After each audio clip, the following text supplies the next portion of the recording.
খেলা হবে জ্বালা অন্তরে জ্বালা মির্জা ফখরুল জিতে গেল আমি কাদের কাউয়া হয়ে গেল পালাবো না প্রয়োজনে দেখো স্কুলে জনতার মাঝে লুকিয়ে থাকবো কি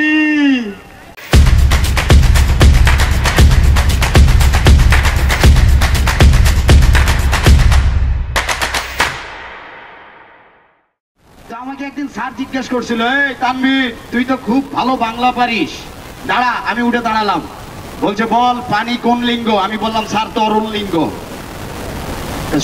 পিয়াদব, আমি বললাম স্যার এটা আচরণ লিঙ্গ। তুই একটা গাধা, আমি বললাম স্যার এটা পশু লিঙ্গ।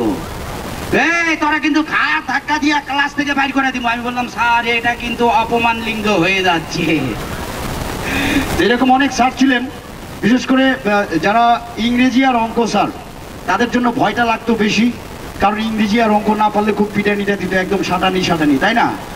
এনিওয়েজ, আমি আপনাদের আজকে কিছু জিনিস শোনাবো। আমার অনেক নতুন ভিউয়ার্স আছেন এখানে, অনেক পুরাতন আছেন।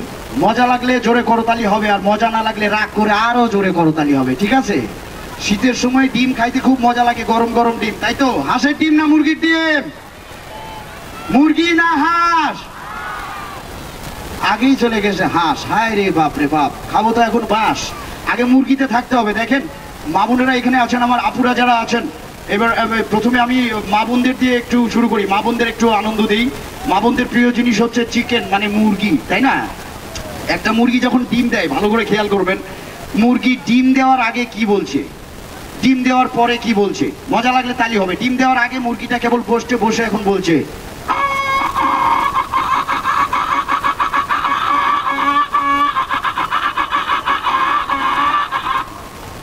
এটা হলো ডিম দেওয়ার আগে। এবার কষ্ট মষ্ট করে কোন রকমের ডিমটা বার হয়ে গেল ভাই।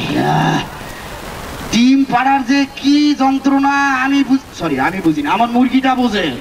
হ্যাঁ, এবার ডিম দেওয়ার পরে মারছে উড়াল, ঠিক আছে?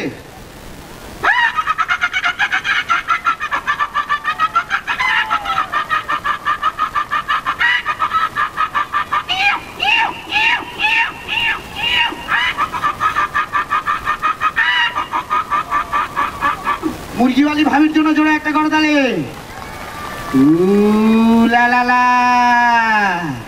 বহুত মজা পাইতাছে দেখতাছি। এই মুরগি নিয়ে আমি একটা গানও বানাইছি, ওটাকে বলি চিকেন মিউজিক। প্রেমেরই ডিম পাড়ে কড়া কড় শব্দ করে, টেনে নে বের করে নিয়ে আয় ভাজি করে। হলো যখন খানা দানা 12 আনা, তবুও পেট ধরেনি তো 16 আনা।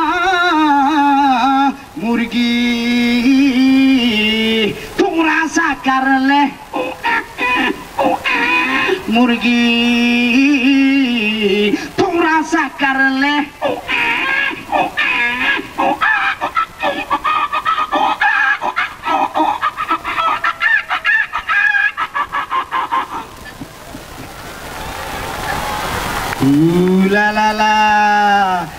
অনেকের মন খারাপ, পাগলা ঘোড়া নিয়ে আসতে পারলাম না, কারণ এই যে মিউজিশিয়ান সবাই নাই।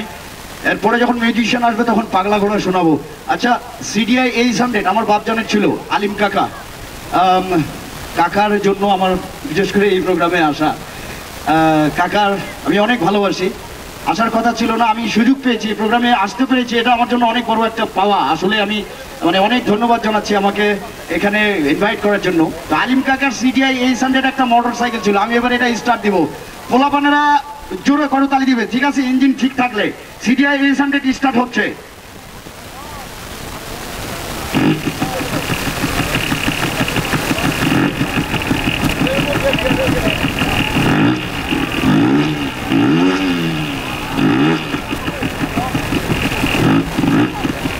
ইঞ্জিন ঠিক আছে? তাহলে এবারে একটা চক্কর দেই, ঠিক আছে?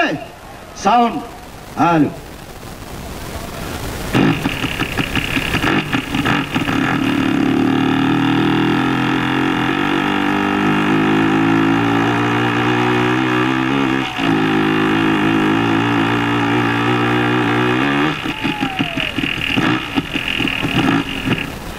গাড়ির তেল ফুরাই গেছে ভাই, পেট্রোলের দাম অনেক বেশি, তবু আলিম কাকার জন্য জোরে একটা করতালি। গাড়িটা একটু চালাইতে দিছে, এটাই বিশাল ব্যাপার, তাই না? জয়পুরহাট থেকে ধামরহাট পর্যন্ত আগে টেম্পো চলতো, বেবি ট্যাক্সি। আপনারা চড়েছেন কেউ? যারা সিনিয়র তারা তো দেখেছেন, অনেকেই দেঘরে আসতো ওই যে আপনার সকালবেলা টেম্পোতে চড়ে। এবার এক ছাত্র আসছে, টেম্পোতে উঠছে, সিট ক্যাপাসিটি 6টা, লোক উঠাইছে 8টা, এর মধ্যে মোটা মোটা 2টা ভাবি। এবার বোঝেন ওই টেম্পোর উপর দিয়ে কি যাচ্ছে। এবার ওই টেম্পো কালো ধোয়া বাইর করতে করতে দেঘর আসছে। ইঞ্জিন বন্ধ হলে তালি হবে, তার আগে তালি দিব না, ঠিক আছে? টেম্পোর পরে একটা খেলা হবে।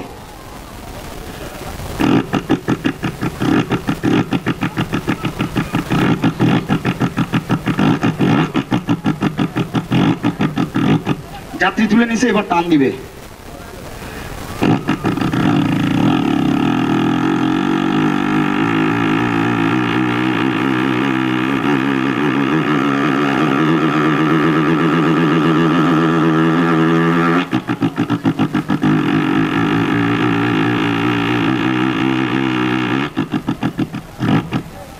টেকার পৌঁছে গেছে, জোরে একটা তালি হবে না?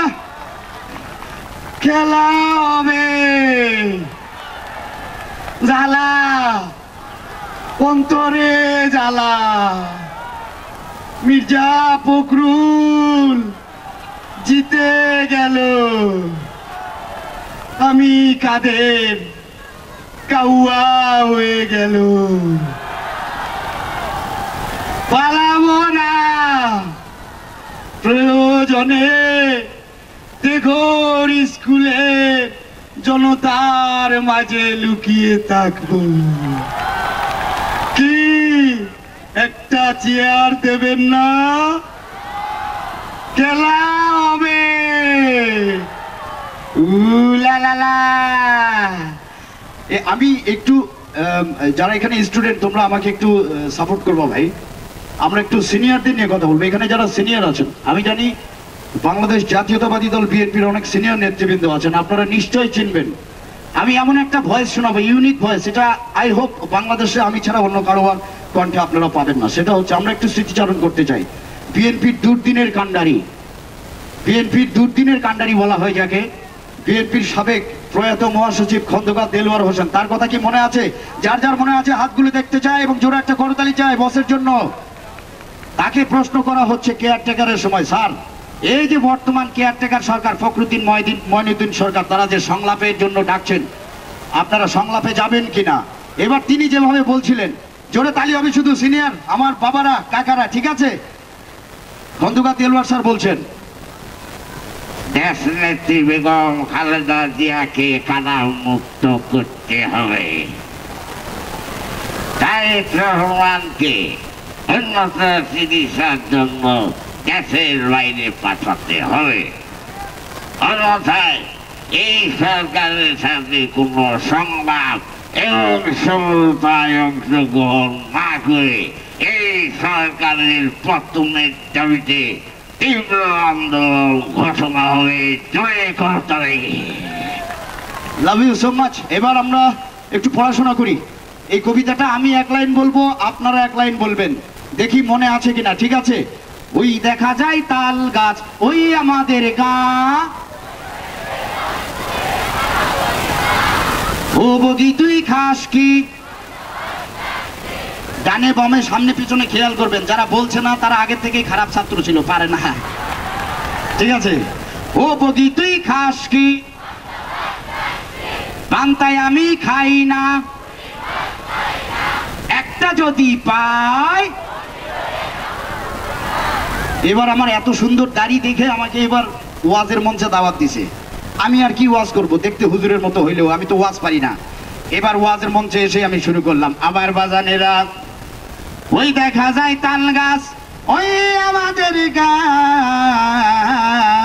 ওইখানেতে বাস করে কানা বগির সিল্লাইগন, ঠিক কিনা? আমি বগিরে জিজ্ঞেস করলাম, ও বগি তুই খাস কি, পান্তা ভাত চাস কি? ওরে বগি কাইন্দা কাইন্দা কয়, পান্তায় আমি খাই না, পুডির মাছ পাই না, রেজেকের মালিক আল্লাহ যদি দেয় আর আমি একটা যদি পাই, অমনি ধইরা গাপুস গুপুস খাই। জোরে কোন মারহাবা। কথা কয় কয় না, কথা কয় না।